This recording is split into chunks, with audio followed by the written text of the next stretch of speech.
Hello বন্ধুরা, আশা করি সবাই ভালো আছেন। পৃথিবীতে অনেক দেশের অনেক জাতির তো আজব নিয়ম আছে, কিন্তু এমন একটি দেশের এমন কিছু আজব নিয়ম সম্পর্কে বলবো যা শুনে আপনার মাথা হেড হয়ে যাবে। যেমন ধরুন, বিয়ের পর ছেলেদেরকে কাঁদতে কাঁদতে শ্বশুরবাড়ি চলে যেতে হয় এবং এই দেশের ৭০% অঞ্চল পাহাড় পর্বত এবং জঙ্গল দিয়ে ঘেরা এবং এই দেশের মানুষ একই দিনে সবাই একই সাথে জন্মদিন পালন করে। আর এটা এমন একটি দেশ যে দেশের মেয়েরা বাংলাদেশ এবং ভারতীয় ছেলেদেরকে বিয়ে করার জন্য মুখিয়ে থাকে। আর এই দেশে যদি আপনি যেতে চান তাহলে আপনার কোনো ভিসা লাগবে না। এমনকি ওই দেশের প্রধানমন্ত্রী বাংলাদেশের একটি বিশ্ববিদ্যালয় থেকে পড়ালেখা করে তারপর ওই দেশের প্রধানমন্ত্রী হয়েছেন। হ্যাঁ বন্ধুরা, আজকের ভিডিওতে আমরা জানতে চলেছি প্রতিবেশী দেশ ভুটান সম্পর্কে অনেক অজানা এবং রোমাঞ্চকর তথ্য। তাই ভিডিওটিতে একটি লাইক দিয়ে ভিডিওটি শেষ পর্যন্ত দেখতে থাকুন, কারণ ভিডিও শেষে আপনাদের জন্য একটা কোশ্চেন রয়েছে। বন্ধুরা, এদেশের অফিসিয়াল নাম হলো কিংডম অফ ভুটান, যদিও সবাই এ দেশকে ভুটান নামেই চেনে। ভুটান হলো একটি রাজতন্ত্র বিশিষ্ট দেশ। এখানে বর্তমানে রাজতন্ত্র বিদ্যমান রয়েছে। ভুটানে অতীতে একটি পরম রাজতন্ত্র প্রচলিত ছিল, বর্তমানে এটি একটি সাংবিধানিক রাজতন্ত্র। ভুটানের রাজার উপাধি হলো ড্রাগন রাজা, আর এই ড্রাগন রাজাই হলেন রাষ্ট্রের প্রধান। ভুটানের রাজধানী এবং গুরুত্বপূর্ণ শহর হচ্ছে থিম্পু। আর এই দেশটির মোট জনসংখ্যা 10 লক্ষের কাছাকাছি। অনেকের কাছে ভুটান একটি স্বপ্নের দেশ, কিন্তু 1974 সালের আগে কেউই ভুটান পরিদর্শনে এতটুকু আগ্রহী ছিল না, কারণ 1974 সালের আগ পর্যন্ত সময়ে ভুটান ছিল একটি আইসোলেটেড কান্ট্রি। ভুটান দেশের মেয়েদের কোনো রকম মডার্ন ড্রেস পরার অনুমতি দেওয়া হয় না, কারণ এইরকম কিছু করা ভুটানে বেআইনি বলে মনে করা হয়। সেখানকার মহিলারা শুধুমাত্র ভুটানের ঐতিহ্যবাহী পোশাক পরিধান করতে পারে। 2004 সালে ভুটান একমাত্র দেশ হিসেবে সামনে আসে যেখানে কেউ তামাকজাত দ্রব্যকে নিষিদ্ধ বলে ঘোষণা করা হয়। এখানে কেউ তামাক উৎপাদন অথবা বিক্রি করতে পারে না। এমনকি যদি কোনো পর্যটক এখানে সিগারেট নিয়ে আসতে চায় তাহলে তাকে অনেক টাকা ট্যাক্স দিয়ে আনতে হয়।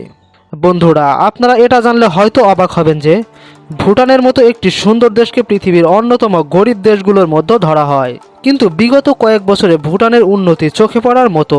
প্রাকৃতিক সৌন্দর্যে ভরপুর ভুটানে কোনো মানুষ গৃহহীনভাবে রাস্তায় থাকে না। আর কোনো মানুষের যদি বাড়িঘর নাই থাকে তাহলে সে রাজার কাছে আশ্রয় গ্রহণ করে।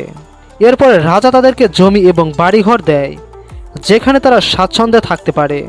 আপনারা যারা পাহাড় পর্বতে ঘুরতে পছন্দ করেন তারা ভুটানে আসতে নিশ্চয়ই পছন্দ করবেন। নেপালের মতো ভুটানে অনেক বড় বড় পাহাড় ও পর্বত রয়েছে যা ভুটানের প্রাকৃতিক সৌন্দর্যকে আরও বাড়িয়ে তুলেছে। তাছাড়া আপনারা এটা জানলে অবাক হবেন যে উপমহাদেশের সবচেয়ে সুন্দর মেডিকেল সার্ভিস হচ্ছে ভুটানে।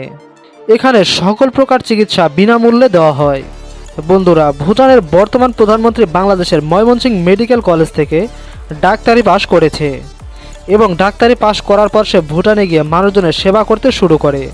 এরপর রাজনীতিতে যোগ দিয়ে সে ভুটানের প্রধানমন্ত্রী হয়ে যায়। এমনকি ভুটানের বেশিরভাগ স্টুডেন্ট বাংলাদেশে আসে MBBS করার জন্য।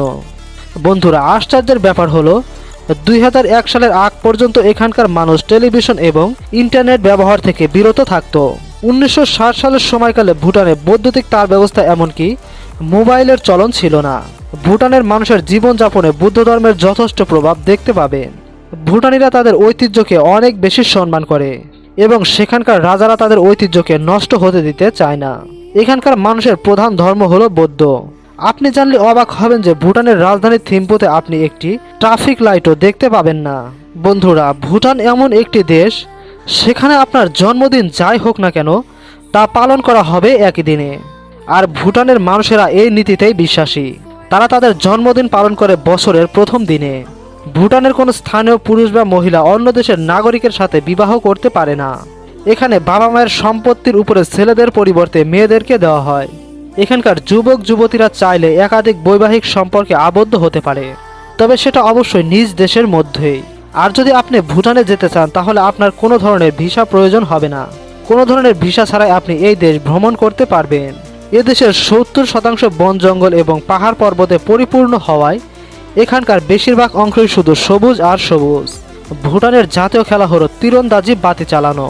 বন্ধুরা, ভুটানে যদি আপনি কোনো নিরীহ প্রাণীকে হত্যা করেন তাহলে তার সর্বোচ্চ সাজা হিসেবে আপনার জেল পর্যন্ত হতে পারে। যেমন এখানকার সংস্কৃতির সাথে সম্পর্কযুক্ত সার্স পাখি যদি আপনি হত্যা করেন তাহলে তার সাজা হিসেবে আপনার যাবজ্জীবন জেল পর্যন্ত হতে পারে। ভুটানের মানুষের খাবার দাবার অন্যান্য দেশের চাইতে অনেক বেশি সুস্বাদু। এদেশের মেয়েরা নাচ করতে অনেক বেশি ভালোবাসে। এমনকি যে কোনো ধরনের অনুষ্ঠান তারা নাচের মাধ্যমেই শুরু করে। তারা বিভিন্ন অনুষ্ঠানে তাদের ঐতিহ্যবাহী এক ধরনের খাকি পোশাক পরে এবং এটি পরিধান করেই তারা নাচ করে থাকে। এছাড়া ভুটান এমন একটি দেশ যেখানে বিয়ের পরের প্রত্যেকটা ছেলেকে কাঁদতে কাঁদতে তাদের শ্বশুরবাড়ি চলে যেতে হয়, এমনকি সারা জীবন সেখানেই থাকতে হয়। এদেশের কারেন্সির নাম ভুটানি গুলটাম, যার আর্থিক মূল্য ভারতীয় কারেন্সির সমান। তো ভিউয়ার্স, ভিডিওটি এ পর্যন্তই। যদি ভালো লাগে তাহলে একটি লাইক করে দেবেন, সেই সাথে চ্যানেলটিকে সাবস্ক্রাইব করবেন। আর আপনাদের জন্য প্রশ্ন হলো, ভুটানে কত সালে তামাকজাত দ্রব্য সেবন নিষিদ্ধ করা হয় তা অবশ্যই কমেন্ট করে জানিয়ে যাবেন। পরবর্তী ভিডিও দেখার আমন্ত্রণ জানিয়ে এখানে বিদায় নিচ্ছি। ততক্ষণ সবাই সুস্থ থাকবেন, ভালো থাকবেন।